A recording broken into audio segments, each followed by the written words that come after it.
Hi, this is Kevin with the Daily Forex Report for May 23rd, 2010. You're currently looking at the USD Japanese yen chart. You can see this particular pair has actually plummeted in the recent days and is just now starting to bottom out and recover a bit. You'll notice that there is a hard line of support around in this area and a hard line of resistance around this area as well, and we are well on our way to forming an inside bar on this candle if it does not break the previous day's high or low. Look for this pair to go as high as 91.80 and as low as 88.81. And you can look for some resistance at 90.68 and some support at 89.14. Moving on to the EURUSD chart, you can see that this pair still has somewhat of a downward bias, and off of this recent large slide, we're just now getting our recovery coming back, and this is the first down candle so far in the last couple days. So we'll keep a close eye on today's session to see if we also close inside of the previous day's bar, which would indicate an inside bar and a setup for a potential breakout trade. Look for this pair to go as high as 1.2790 and as low as 1.2284, and look for some resistance around 1.2647 and support around 1.2332.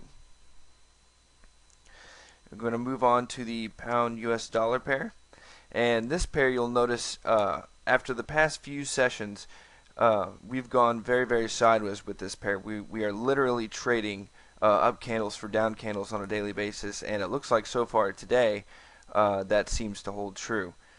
We have not formed a proper inside bar yet. Each bar is kind of a little bit bigger than the previous day's bar, or it just pokes out above or below, but we do notice a very hard line of resistance around in this area right here. So we'll keep a close eye on this, especially close eye, to see if anything comes out or anything happens in the market to actually push it down below this point. We'd be looking to sell since our bias is downwards and somewhat sideways. Look for this pair to go as high as 1.4689 and as low as 1.4233, and you can look for some resistance at 1.4526 and some support at 1.4316. Alright, last but not least, we will look at the USD Swiss pair. This pair has a very strong upwards trend, and you'll notice that we're starting to stall out a little bit up here, but as you can see, it's happened a few times before in the past around these areas here. So I mean, this is really nothing new. Even if it did continue to move upward, I wouldn't be too surprised. Something that we should keep an eye on, though, however, is we've got inside bars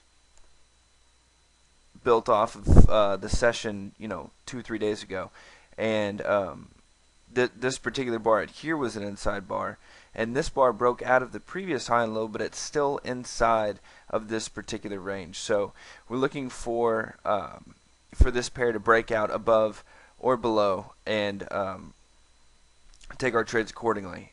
Look for this pair to go as high as 1.1668 and as low as 1.1342. We're going to look for some resistance at 1.1587, which oddly enough is this line of support right here. Resistance, I'm sorry, this line of resistance right here. So that should prove to be a very strong point, and we can look for some support at 1.1446.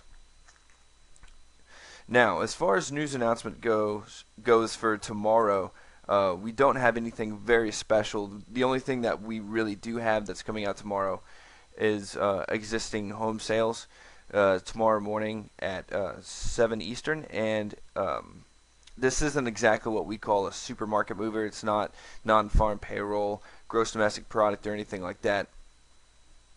But it does have a medium market filter, or medium market volatility. So if numbers end up way off of what's predicted, then it might actually move the market quite a bit and could help us with a little bit of volatility and getting into some of these trades. So the previous was 6.8% and the expected is 5.6%. So anything more than a percent or two deviation from what's expected might move the market a little bit and give us some volatility to place our trades on. Well, that about does it for today. And until next time, this is Kevin. Good trading.